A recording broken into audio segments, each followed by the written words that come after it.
Magandang hapon sa ating lahat. Narito update sa magiging lagay ng ating panahon. Umiiral po ang frontal system sa may bahagi na extreme northern Luzon area, kaya sa Batanes at Babuyan Islands, inaasahan natin ngayong gabi yung mga kalat-kalat na pag-ulan, mga pagkidlat at pagkulog. Samantala, may minomonitor naman po tayo isang low pressure area. Nasa labas po ito na ating area of responsibility at hindi po natin ito inaasahan na magiging isang bagyo. Ngunit yung trough o yung extension ng kaulapan nito ay inaasahan natin na magdadala po ngayong gabi ng mga kalat-kalat na mga pag-ulan, mga pagkidlat at pagkulog sa may bahagi po ng Kalayaan Islands. At itong low pressure area by tomorrow, inaasahan natin na posible maging elongated yung kanyang sirkulasyon. Kaya po, posible pa rin sa may Palawan, Zamboanga Peninsula at pati na rin po sa may Basilan, Sulu, Tawi-Tawi ang mga pag-ulan po bukas ng umaga or bukas po ito. Kaya po ating paghandaan yung mga pag-ulan na inaasahan natin na dala pa rin po ng trough nitong low pressure area.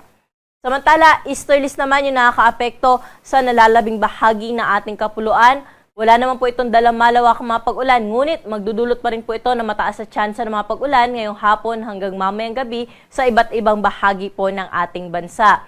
Kaya po, pwede po natin i-monitor yung mga thunderstorm advisories o mga babala na nilalabas po natin sa ating social media accounts, pati na rin po sa ating website.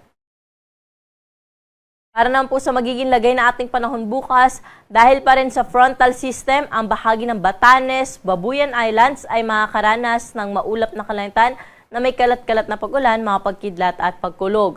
At dahil pa rin sa trough ng low pressure area, ay inaasahan po natin na ang bahagi ng Palawan ay makakaranas din po ng mga scattered rains at thunderstorms. Pero dito sa Metro Manila, pati na rin sa ibang bahagi pa ng Luzon, mainit at malinsangan pa rin ang panahon na inaasahan, lalo na sa umaga hanggang tanghali.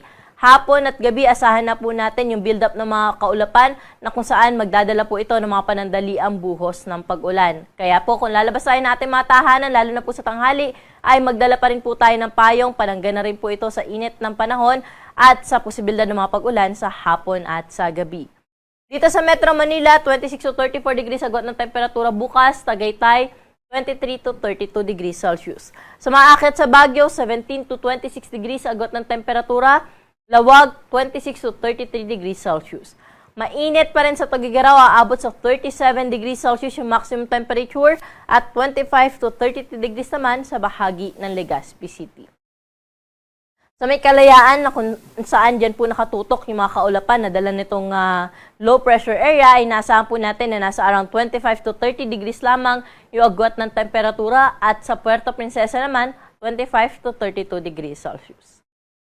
Sa mga kababayan naman po natin sa Kabisayaan, wala po tayo naasahan dyan ng malawakang mga pag-ulan, ngunit posible pa rin po yung mga thunderstorm sa hapon at sa gabi, lalo na po dito sa may western section ng Visayas, pati na rin sa may Negros Island region. Temperatura natin bukas sa Iloilo at Tacloban, 26 to 32 degrees Celsius. Metro Cebu, 27 to 32 degrees Celsius. Dahil pa rin po sa trough ng nabanggit nating low pressure area, ang bahagi po ng Basilan, Sulu, Tawi-Tawi at Zamboanga Peninsula ay patuloy na makakaranas ng makulimlim na panahon na may kalat-kalat na mga pag-ulan, mga pagkidlat at pagkulog. Pero ang nalalabing bahagi po ng Mindanao, magiging maaliwala sa panahon na inaasahan, lalo na po sa umaga hanggang tanghali. Pero hapon at gabi, matataas na rin po ang tsansa ng mga pag-ulan, dala nga rin po ito ng easterlies. Temperatura po natin bukas sa Zamboanga ay 25 to 33 degrees Celsius, Cagayan de Oro 25 to 32 degrees at Metro Davao 25 to 34 degrees Celsius. Para naman sa mga kababayan natin na maglalayag, wala po tayong gale warning na nakataas sa anumang baybayin ng ating karagatan. Ngunit pinag-iingat po natin yung ating mga kababayan na maglalayag sa may baybayin ng Northern Luzon area dahil sa moderate to strong o katamtaman hanggang sa maalon na karagatan po ang ating inaasahan dyan. Pero sa nalalabing baybayin ng ating karagatan, magiging banayad hanggang sa katamtaman lamang ang mga pag-alon. Para naman sa ating 3-day weather outlook sa mga pangunahing syudad dito sa Luzon, partikular na dito po sa Metro Manila na kung saan hanggang Huwebes, magpapatuloy yung maaliwala sa panahon nating nasahan at mga thunderstorms lamang sa hapon at gabi. Pero kung mapapansin po natin, pagdating ng Biyernes hanggang Sabado, maulap na po yung ating kalangitan na inaasahan na may kalat-kalat na pag-ulan, mga pagkidlat at pagkulog dahil sa inaasahan po natin na pag-iral ng southwesterly wind flow. Samantala sa may Baguio City naman, Huwebes hanggang Sabado, maaliwalas ang panahon na inasahan maliban sa panandaliang buhos ng ulan sa hapon at sa gabi.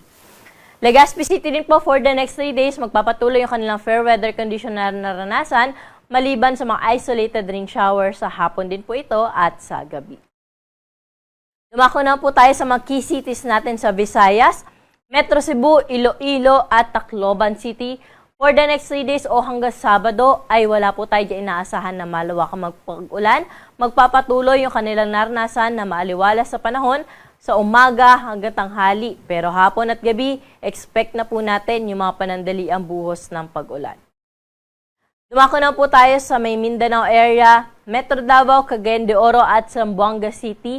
For the next 3 days ay wala rin po tayo dyan inaasahan na mga kalat-kalat na mga pag-ulan. Kaya po, improving weather condition nasa natin, lalo na sa may Zamboanga Peninsula, no? Na kung saan ay fair weather condition na nga po inaasahan natin hanggang Sabado. At kung may mga pag-ulan man, ito po ay mga isolated rain showers lamang at madalas sa hapon at sa gabi.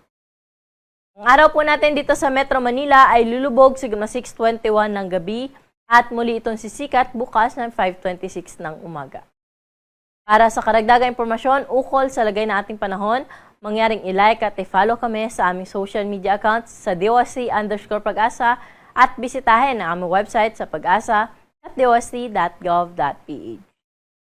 At yung latest dito sa Weather Forecasting Center, ako po si Ana Cloren Horda. Magandang hapon po.